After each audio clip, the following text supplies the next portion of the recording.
Good evening, everyone.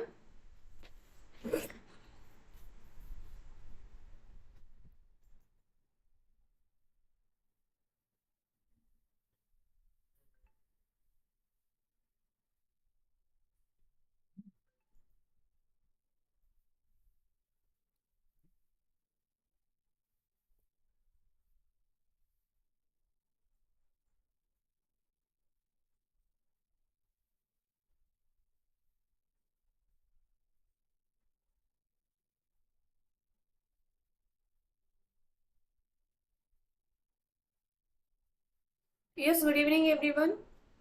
I think yesterday's part was clear to all of you. Okay?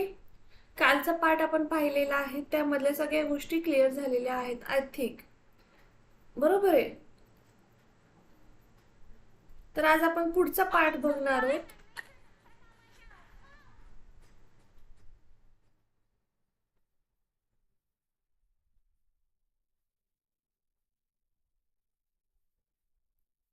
ज्याला म्हणतो आपण Puritan restoration and neo classical age. त्याचं आपण मागच्या वेळेस पाहिलेलं होतं. फर्स्ट आपण पाहिला ड्रामामधले कुठल्या कुठल्या टाईपचे आहेत, इलिझाबेथन लाईक दॅट. त्याच्यानंतर पाहिलं आपण पोएट्री सुद्धा सेम ऑथर्सचेच आहेत बरोबर. सपोज एलिझाबेथन किंवा neo classical, classical, romantic like that. ते पण पोएट्री आपण काल पाहिलेली आहे. तर आज आपण पुढच्या पार्टला जातो ज्याचं नाव आहे Puritan restoration and neo classical age.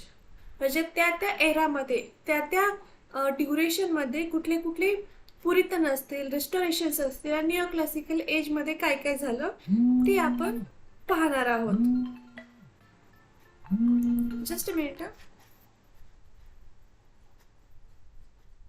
Hello. Yes. हां हां. हो हो. उद्या पाहण्यासाठी येणार होता ना.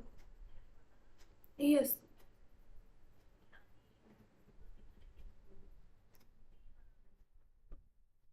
अरे बघूनच आम्ही हे करू final.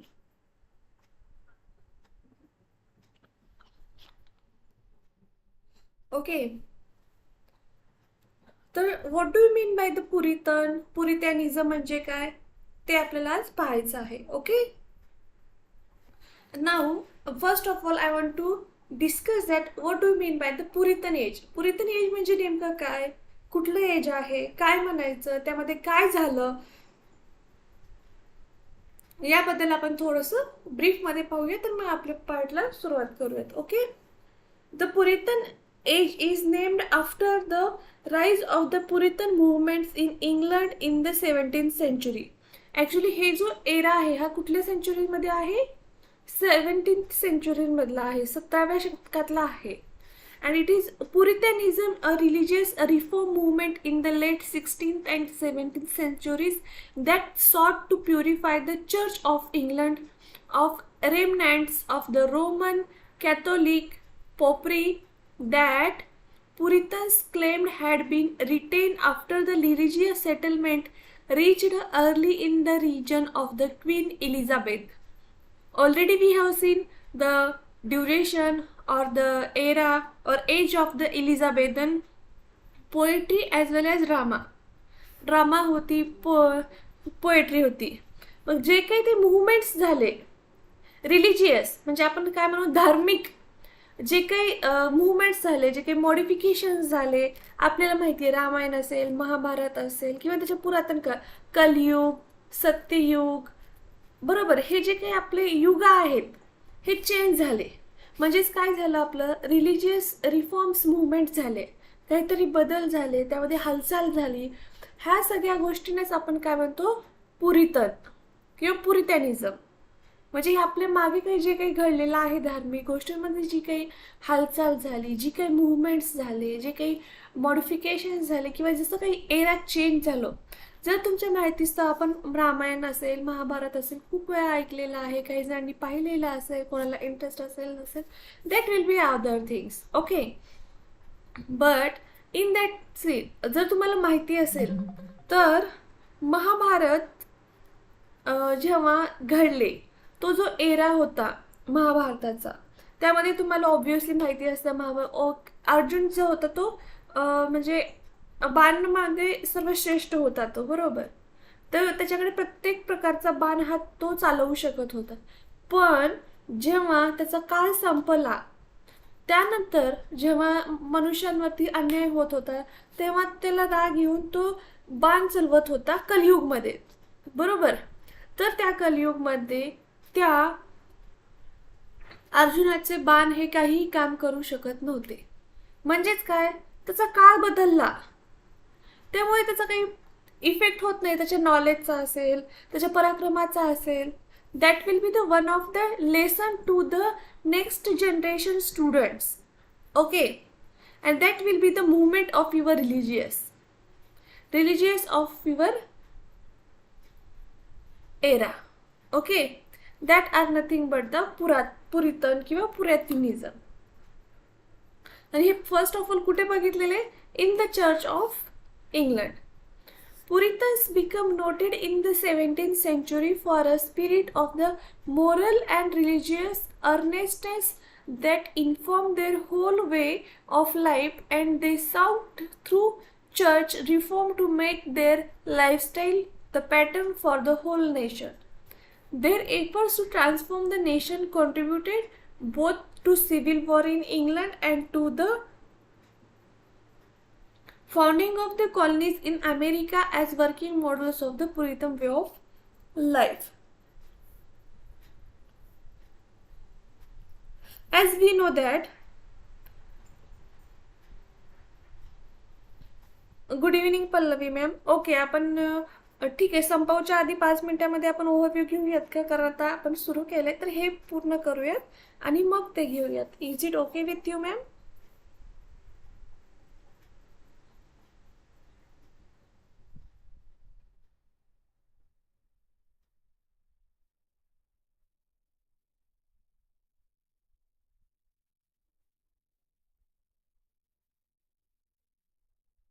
Okay, I think it is okay with you. तर जेव्हा हे इंग्लंडमध्ये इलिझाबेथच्या काळामध्ये हे जेव्हा आपण पाहिलं, पुरितन एज म्हणजे काय, म्हणजे क्वीन एलिझाबेथच्या काळात ज्यांनी पुरितनिझमचं कन्सेप्ट मांडली, तर त्यांना काय पाहिजे होतं? What they want? Actually these people wanted to complete purification of the Church of the England. Okay. And removal of the various rituals of the church, clerical vestments and hierarchical leadership. म्हणजे ह्या ज्या कोणी concept मांडलेल्या होत्या, म्हणजे movements असते religious, तर त्यांचं काय मत होतं? रॉंग डिसिजन नव्हतं किंवा त्यांची स्वार्थीपणा काहीही नव्हता. तर काय पाहिजे होतं? They just want to purification of the church. म्हणजे आपण म्हणतो ना, आधीच्या पद्धती असतील, आधीच्या रूढी असतील, ते कालांतराने आपण मोडायला पाहिजेत, किंवा नवीन नवीन रूढी असतील, परंपरा असतील, जे काही आहे ते आपल्याला ॲक्सेप्ट करायला पाहिजे आणि ॲक्सेप्ट करून पुढे जायला पाहिजे, बरोबर आहे. ह्या गोष्टी आपण जनरली बोलत असतो.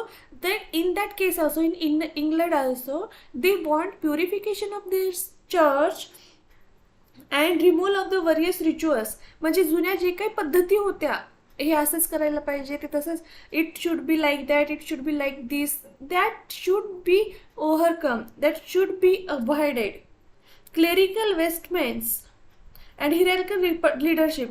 म्हणजे काय? हां, आधीपासून यांनी केले तर यांनीच पूजा करायची, यांनाच मान आहे, फादर्सलाच मान आहे, फादरचा मुलगाच तो फादर बनेल, किंवा पूजारीचा मुलगा पुजारी बनेल, ब्राह्मणांनाच मध्ये जाण्याची एंट्री आहे किंवा दुसऱ्यांना नाही आहे. हे जे काही आधी रूढी, परंपरा किंवा रेस्ट्रिक्शन्स, जे काही पद्धती होत्या, ते ओव्हरकम करण्यासाठी ह्या पुरातनचा त्यांनी इलिझाबेथच्या काळामध्ये इनिशिएटिव्ह घेतलेला आहे.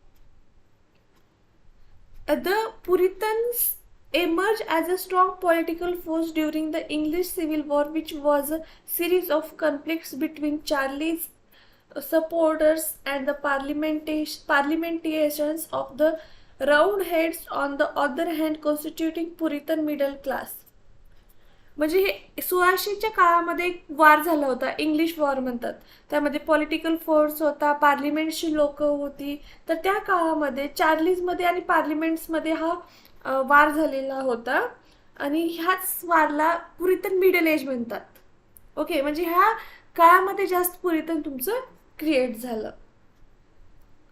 आणि आणखी एक वॉर झालं, the second Charles war restored to the throne Puritans through narrow minded and repressive aim to religious and civil liberty. मग नंतर सेकंड वॉरमध्ये काय झालं, in second war there will be the acceptance of the Puritan. म्हणजे खूप सारे वेगवेगळ्या रूढी परंपरा तुमच्या ॲक्सेप्ट झाल्या, वेगवेगळ्या पद्धती तुमच्या जे काही होत्या ते म्हणजे ॲक्सेप्ट केलं लोकांनी, सिव्हिल लिबर्टी आली तुमची. मग जे काही ओपन माइंडेड असतील, नॅरो माइंडेड पीपल आहेत ते त्यांच्यातून दिसून येत गेलं आणि ह्या सगळ्या गोष्टी ॲक्सेप्ट झाल्या. Okay, is this clear? Yes.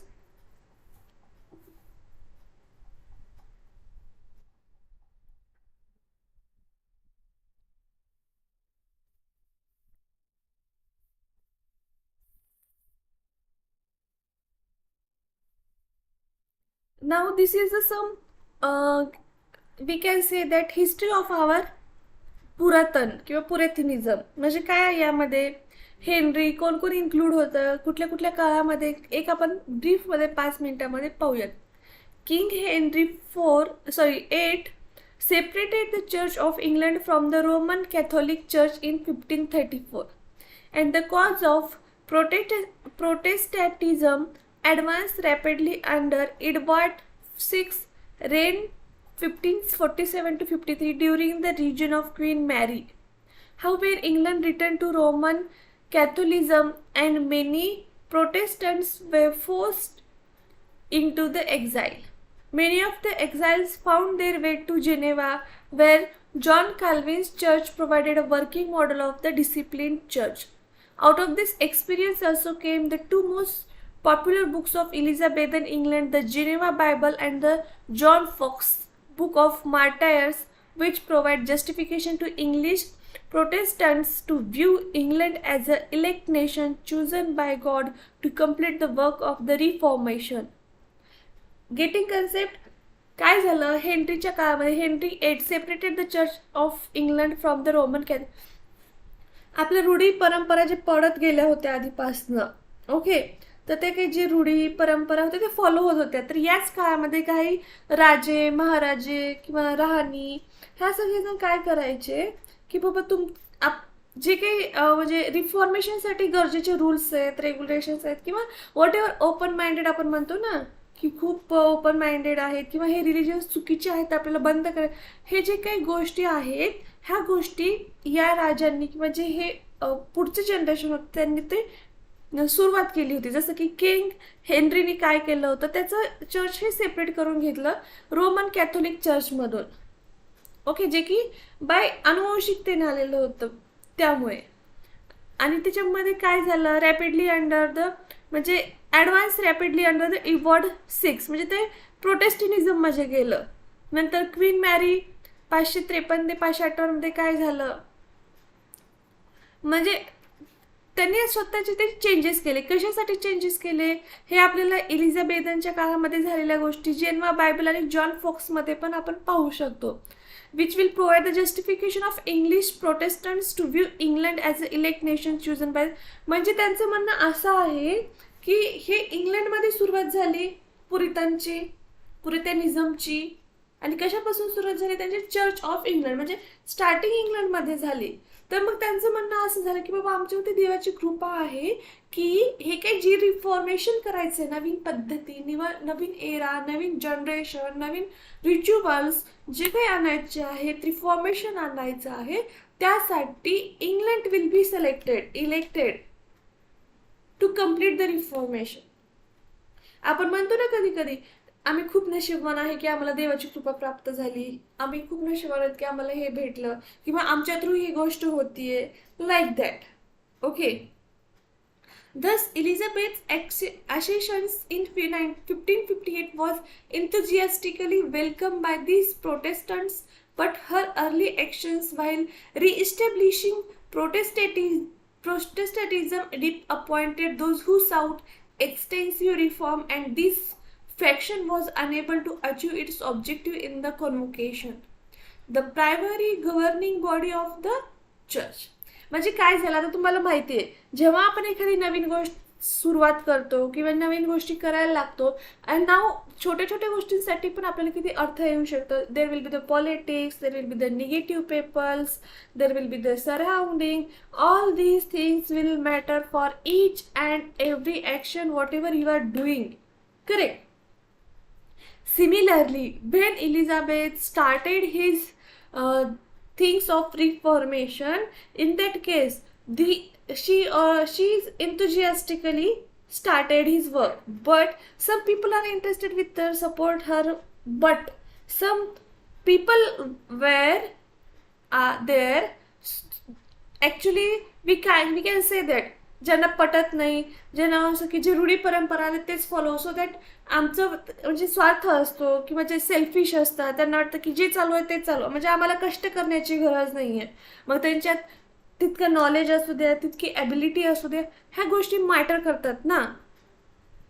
मग हे जे काही ऑब्जेक्टिव्ह आहे, जे काही बाकीच्या गोष्टी आहेत, ती सहन करण्याची त्यांना म्हणजे एलिझाबेथला ती सहन करावं लागेल.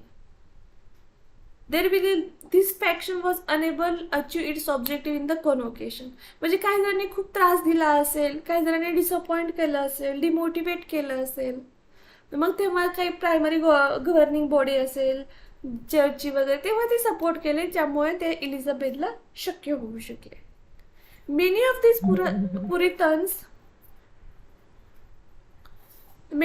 Puritans, as they came to be known during a controversy over vestments in the 1560s, sought parliamentary support for an effort to institute a Presbyterian form of polity for the Church of England.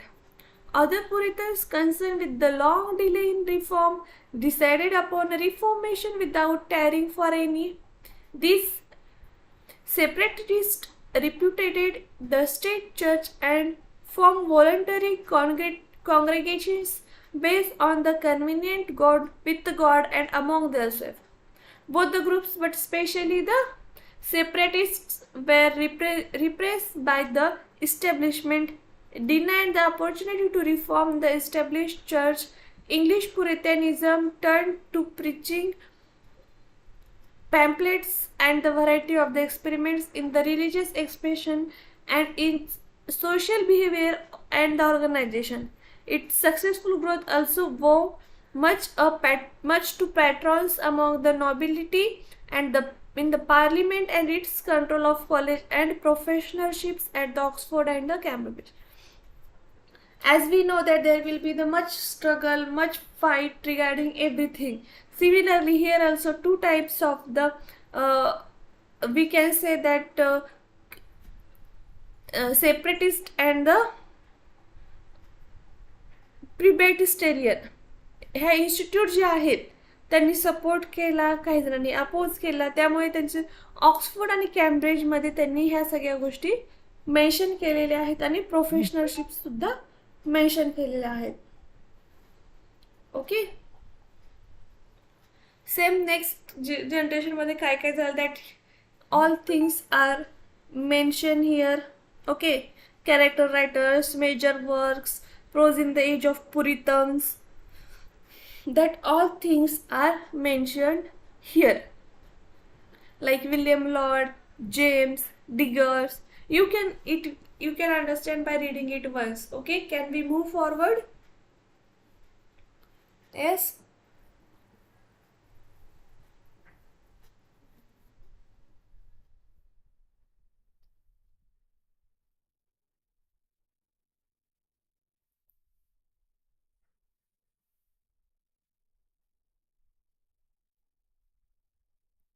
Yes, Pallavi ma'am, can we move forward?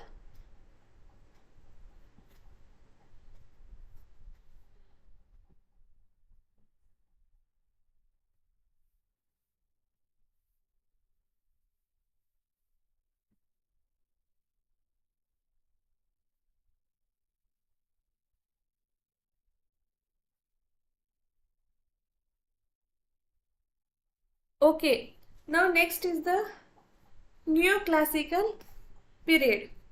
Before going to neoclassical period, I want to discuss some restoration age. Actually, restoration age is in between the 1660 to 700. Okay, I will give you some brief introduction regarding this restoration age first, then we will go for the neoclassical period. Please listen carefully. Actually, the period from the 1660 to 1700 is known as the restoration age, since monarchy was restored in England with the King Charles II. I have already told you regarding the Charles I war. Okay, now it is regarding to the restore in the England with the Charles II war. Coming to the throne in the 1660 म्हणजे एलिझाबेथच्या काळानंतर. The restoration of the monarchy was accompanied by the reopening of the English theatres and the restoration of the Church of the England as the national church. After Charles II died, his brother James took over the throne, afraid of the policies, and took over the English throne in 1689. This act is often referred to as the Glorious Revolution because the transfer of the power did not involve violence and bloodshed. And the start of the restoration period roughly coincides with the beginning of the what he is known as the Enlightenment, which lasts until the end of the 18th century. There was the emphasis on reason and logic. The thinkers of the period helped to develop the modern science that treats the natural world as a testable subjects. Now what happened in the restoration age? 1660 पर्यंत ते 1700 पर्यंतचा हा age आहे. तर यामध्ये काय झालं, monarchy was accompanied by the reopening of the English theatre and the restoration of the Church of the England as a national church. आपल्याला माहिती आहे एलिझाबेथच्या काळामध्ये आपण म्हणू शकतो की जास्त उदय झाला होता. इंग्लिश पोएट्री असेल किंवा इंग्लिश ड्रामा असेल. Even though restoration is in the we can say reformation of the church किंवा चर्चचं रिफॉर्मेशन असेल, नवीन नवीन रूढी परंपरा अंमलसात करत. तर ह्या सगळ्या गोष्टीला रिओपनिंग कधी झाली, तर ह्या चार्लिस सेकंडच्या काळामध्ये. आणि चर्च ज्यापासून सुरुवात झाली होती पुरितींचं, त्याच चर्चला नॅशनल चर्च असं फेमस करण्यात आलं, असं त्याला नाव देण्यात आलं. But after the death of the Charles II, मग काय झालं, त्याचा भाऊ James II took over the throne, म्हणजे त्यांनी ही सगळी रेस्पॉन्सिबिलिटी घेतली. And afraid of the policies James II right had introduce. मग according to the policies he introduce his all things. William III removed James in 1688 and took over the English throne. Mug after the James, William will be there and in 1689. And this act is also often known as the Glorious Revolution. म्हणजे ह्यामध्ये खूप सारे एकदम चांगले changes झाले, त्यामुळे याला glorious revolution because transfer of power did not involve violence. मग याला असं का म्हणायचं ग्लोरियस रिव्होल्युशन? बिकॉज कुठल्या प्रकारचं युद्ध न करता, कुठल्या प्रकारचा हिंसा न करता, कुणाचं रक्त न वाहता, विदाउट एनी व्हायलन्स और without any bloodshed, that will B reform. म्हणून याला ग्लोरियस रिव्होल्युशन असे म्हणू शकतो. Okay,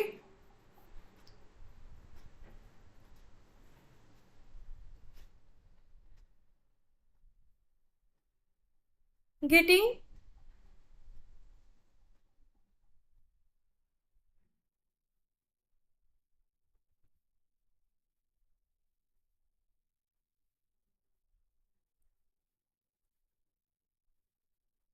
Literary of the trends of the restoration periods are nothing but the restoration marks the beginning of the modern prose and age of the intellectualism and the rationalism.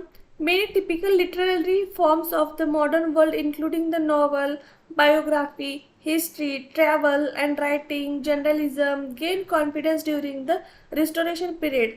New scientific discoveries and philosophical concept as well as the new social economic conditions came into play. There was a great outpouring of pamphlet literature too much, it was the politico religious. म्हणजेच काय झालं, काय trend पडला restoration पिरियडचा. हा एक modern एजची सुरुवात झाली, बरोबर आहे. मॉडर्न एजची सुरुवात झाली, त्यामध्ये काय काय इन्क्लूड झाले मग, नॉवेल असतील तुमचे, बायोग्राफी असेल, हिस्ट्री असेल, ट्रॅव्हल असेल, रायटिंग असेल, जर्नलिझम असेल. ह्या सगळ्या गोष्टींसाठी एक कॉन्फिडन्स क्रिएट झाला, एक नवी धमक निर्माण झाली या सगळ्या गोष्टींसाठी, बरोबर आहे. तसेच फिलॉसॉफिकल कन्सेप्ट आणि नवीन सोशल असतील, इकॉनॉमिकल असतील conditions came into the picture. म्हणजे नवीन नवीन गोष्टी तुमच्या पिक्चर्समध्ये, तुमच्या या एरामध्ये आले. आणि त्याचा कशाचा इफेक्ट आहे ह्या सगळ्या गोष्टी? It is nothing but the restoration age period. Okay, this is all about the restoration age.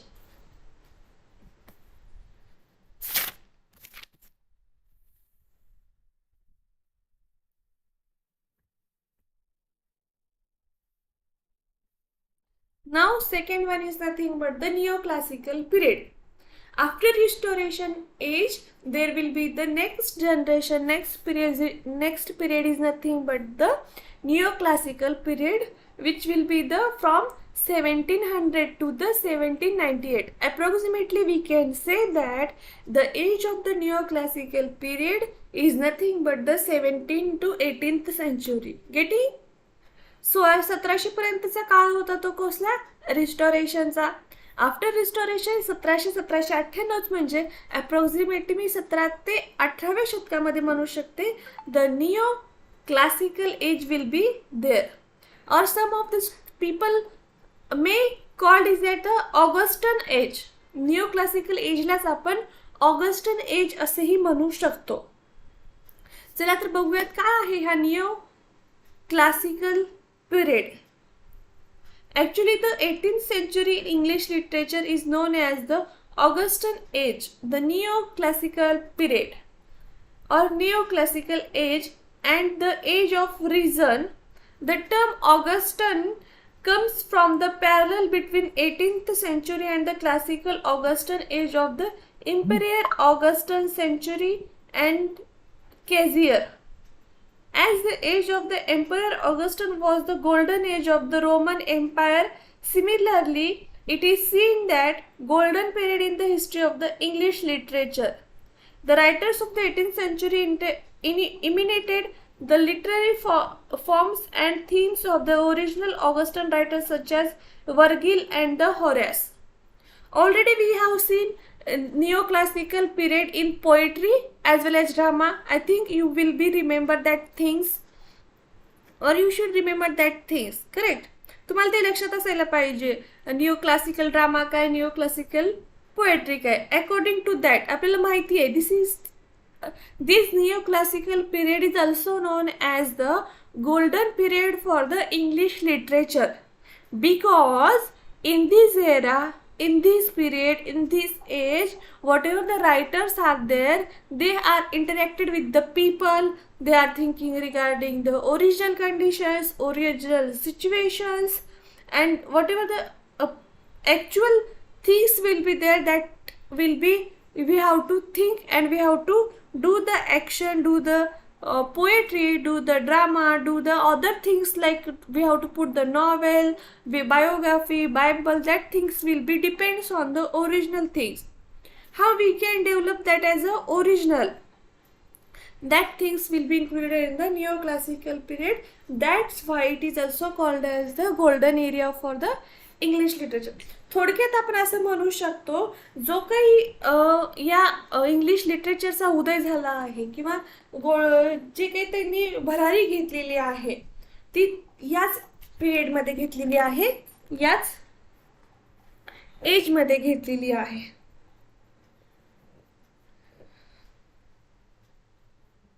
म्हणजे काय झालं ह्या काळामध्ये नेमकं आपण म्हणू शकतो, जसे आपले ब्लॅक अँड व्हाईट मूवीज असतील, ब्लॅक अँड व्हाईट टीव्हीज असतील, that things will be removed by the colour, 3D images किंवा इमॅजिनरी, बाबा असं होऊ शकतं. ह्या सगळ्या गोष्टी ह्या एजमध्ये रिप्लेस झालेल्या आहेत. त्यामुळेच याला golden age of your English literature असे म्हणतात. ठीक आहे. इथे पण तुम्ही पाहू शकता, new classical literature has been written in a period where the social order was undergoing a tremendous change. Yes, it obvious is it. In the so-called Enlightenment period, people believed that natural passions aren't necessarily good. Natural passions must be subordinated to social needs and be strictly controlled. Authors believed that reason was the primary basis of authority. They believed that social needs are more important than the individual needs. It is quite on contrary to its preceding age. In this emphasis was laid on individualism rather than the socialism. म्हणजे काय झालं या पिरियडमध्ये, जे काही लेखक असतील, कवी असतील, एनलाइटमेंट पिरियड सुद्धा याला म्हणलं जातं, बरोबर. मग ते काही जे काही नॅचरल सोर्सेस आहेत, जे काही नॅचरल पॅशन्स आहेत, दॅट आर नॉट इनफ. म्हणजे रायटर्सला कळलं की त्या गोष्टी इनफ नाही आहेत. We have to sub coordinate with the social needs, and जे काही आपण स्ट्रिक्टली कंट्रोलही करू शकतो. आणि ह्या काळामध्ये लोकांची मेंटॅलिटी अशी झाली की we should think about the social, म्हणजे other peoples also instead of our selfishness. बरोबर आहे. स्वतःचा विचार करण्यापेक्षा किंवा इंडिव्हिज्युअलचा विचार करत असतो तर आपण स्वतः एकटे महत्त्वाचे नाही आहेत, तर आपला समाज, आपण म्हणतो ना आपला समाज खूप महत्त्वाचा आहे. समाजामध्ये वावरताना आपल्याला समाजाचा विचार करायला पाहिजे. Even though nowadays also you can see that whatever educational scheme is there, system is there, or other all are professionalisms तुम्ही पाहू शकता ते कसे आहेत. First of all we should think about the others, म्हणजेच आपल्या समाजाबद्दल विचार करायचा आहे. आपण सोसायटीमध्ये राहतो, त्या सोसायटीमधल्या लोकांचा विचार करायचा आहे. ह्या सगळ्या गोष्टी कुठे मॅटर केल्यात, कुठे इन्व्हॉल्व झाल्या, it will be started from the new classical period. So it is called as golden age also, enlightenment period is also. It means हा भरभराटीचा काळ आहे आपला, असं आपण म्हणू शकतो. गेटिंग समजतंय.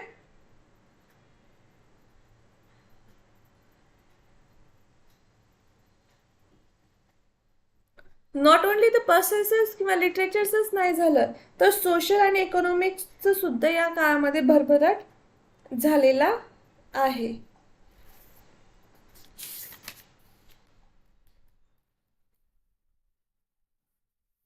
Let's see the characteristics of the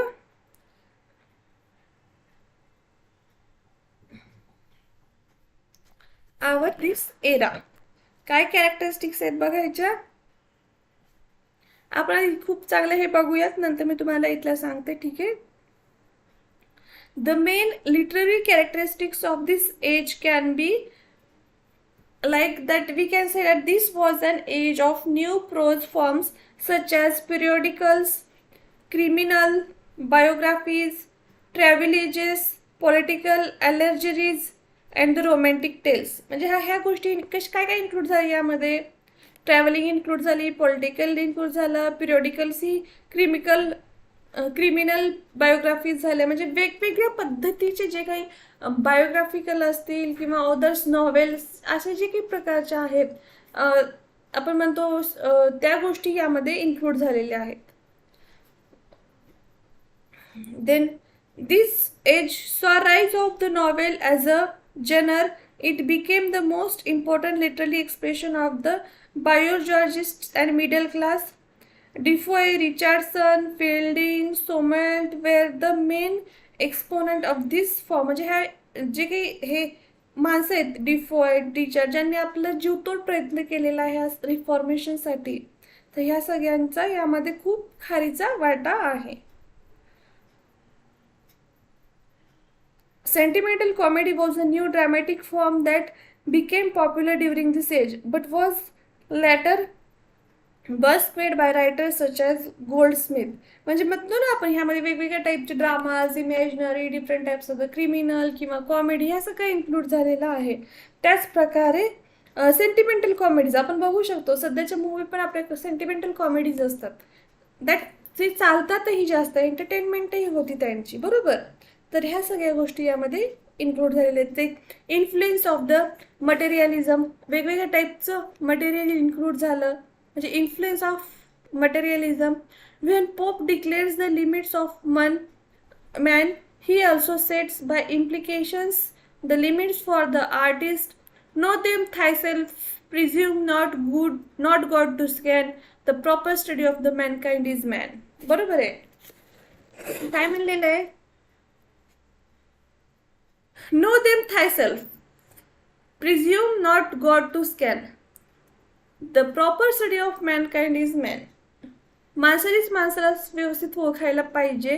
प्रत्येक गोष्टीसाठी किंवा प्रत्येक गोष्टीसाठी देवानेच स्कॅन करावं असं काही नाही आहे. ह्या गोष्टी इथं प्रूव्ह झालेल्या आहेत. Getting all of you?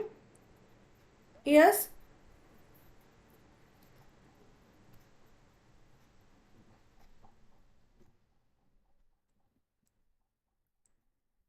Yes Pallavi ma'am.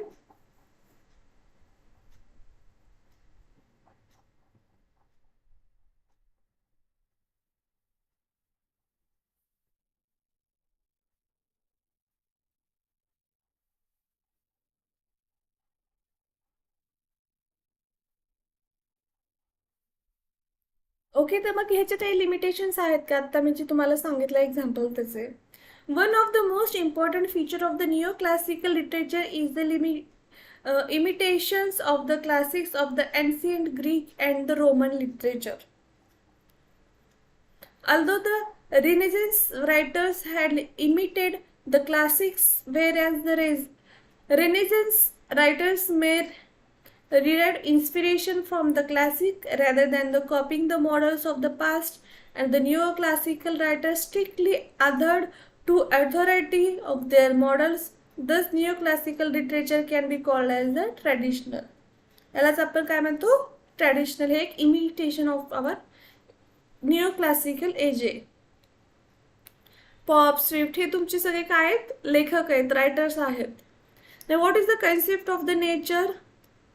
The concept of the nature was also an important characteristic of the neoclassical age. By nature they never meant the forest nature, but for them nature meant the general human nature. आपण बघितल्याप्रमाणे not only the individual is important but also all the socialism is important. That things we have learned in this era.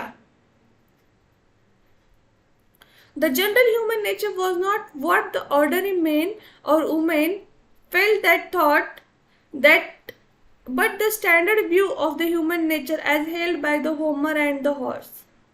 Like the static view of the world, the neoclassical writers thought of the human nature also was something static and the standard, which is the same in all men and remains the same at all the times. Thus their view of the nature as well as of man world and genre was static and the standard. Nature म्हणजे काय? Just by nature नाही आहे. It means human nature कसं असायला पाहिजे. And दिस म्हणजे common मॅनचं nature नाहीच आपल्याला पाहिजे ना. देर will be the standard view of the nature as held by the Homer and Horace यांनी एक स्टँडर्ड नेचर, जे की आपण म्हणतो ना, जो प्रत्येक वेळी समान सिच्युएशनमध्ये स्तब्धपणे उभा राहतो, त्या टाईपमध्ये. आणि concept of man is nothing but the neoclassical literature considers man as a limited being having limited power. A large number of satires and works of the period attack the man for this pride and advise him to remain content with his limited power of knowledge. Thus man is neoclassical literature remains a being of limited means and the power. This is all about our neo classical literature. कळालं यामध्ये काय काय विचार केलेला, काय काय include केलेला आहे? Yes.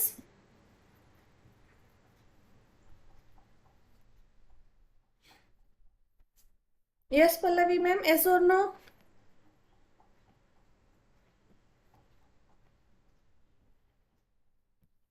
Now literary forms of this neoclassical era Among the neoclassical forms of literature, the most famous were the essays, both in verse and prose.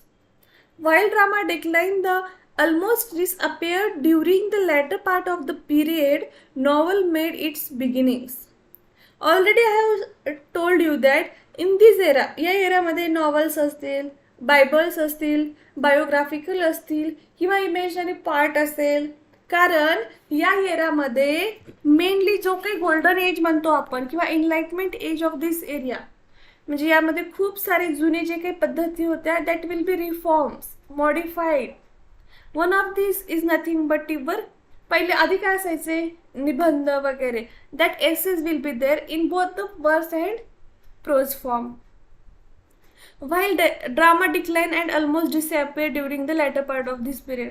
त्यानंतर काय झाले, ड्रामा किंवा जे हे पूर्णपणे कमी होत गेले. आत्ताच्या काळामध्ये नाटक वगैरे आपण खूप क्वचित बघतो किंवा ऐकतो. नाटकही ते पण आपण आधीचे नाटक कसे होते, वेगळ्या पद्धतीचे होते, बरोबर, पण आताचे पार्ट्स वेगळे आहेत.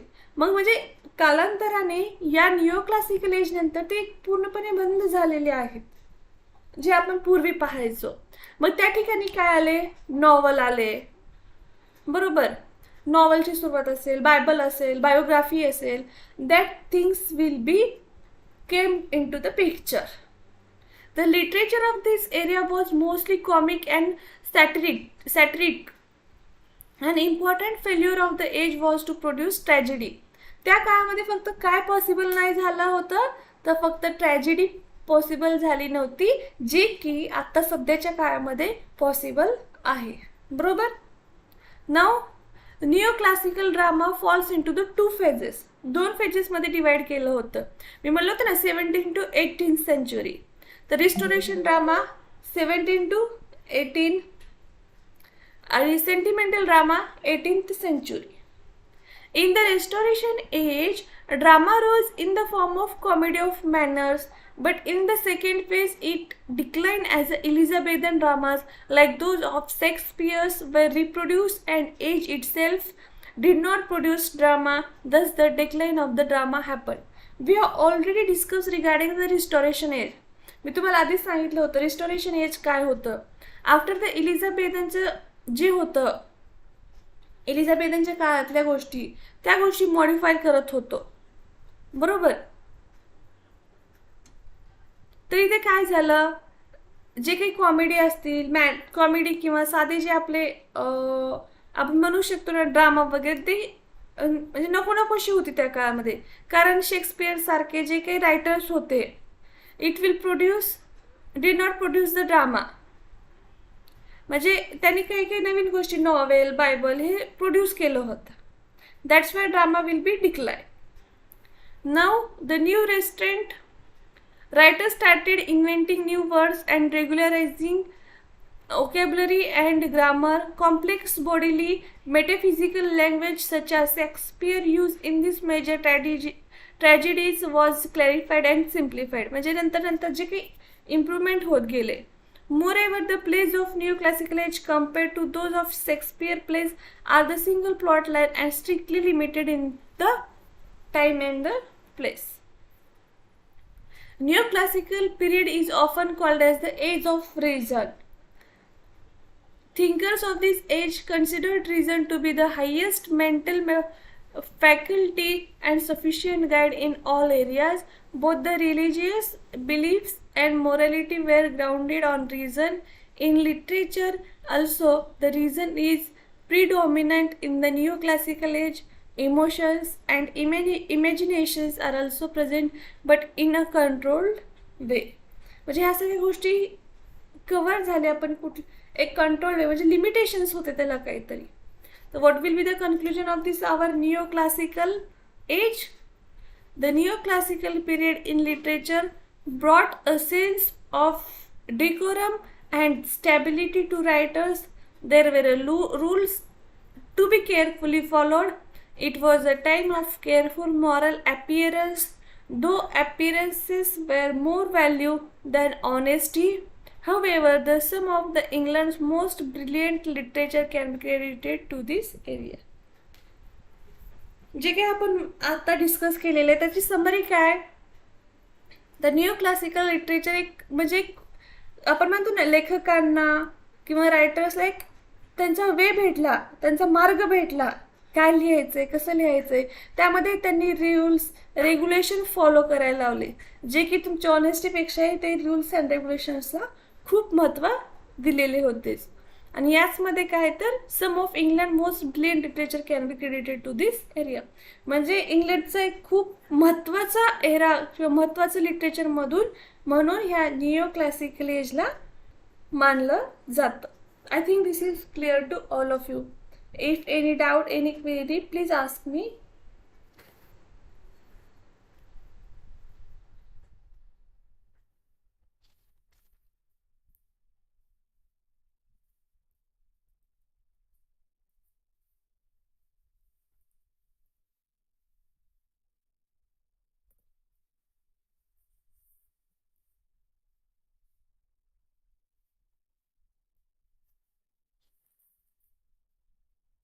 Yes, Pallavi ma'am. Any doubt, any query?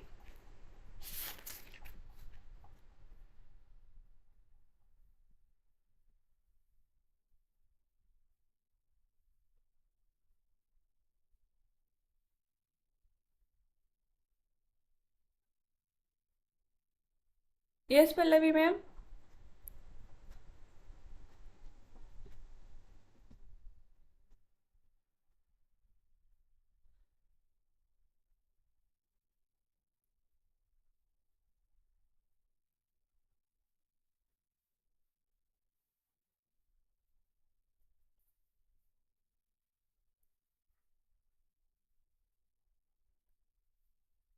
Are you there, Pallavi ma'am?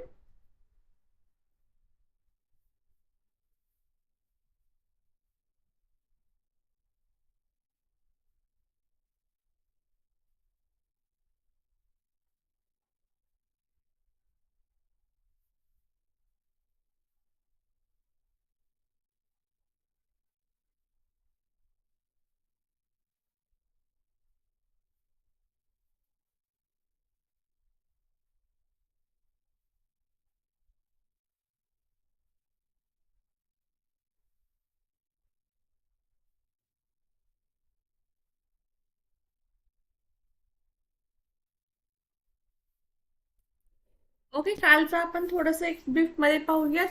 आपण काल पोएट्री पाहिलेली होती, different types of the poetry, Chaucer poetry, त्याचे most common poetry in the age of the revival, म्हणजे 1400 काळातले जे काही पोएट्रीज होते ते आपण पाहिलेले आहेत. Revival of the learning, influences poetry, humanism, religious poetry, courtly love poetry, printing press. And after that we have seen the Elizabethan poetry. 1558 ते 1630 मधला हा कालावधीमध्ये इलिझाबेथचे जे काही अचिव्हमेंट्स आहेत, रिमार्केबल लिटरली अचिव्हमेंट्स आहेत, त्यांची हिस्ट्री आहे, तेही आपण काल पाहिलेलं होतं. त्यामध्ये काय काय variety of the themes, sonnets, then metaphysical poetry, Spenserian stanza, courtly love poetry, explanation and the patriotism, drama and poetry. And today we have seen the Puritan. I think this is clear to all of you.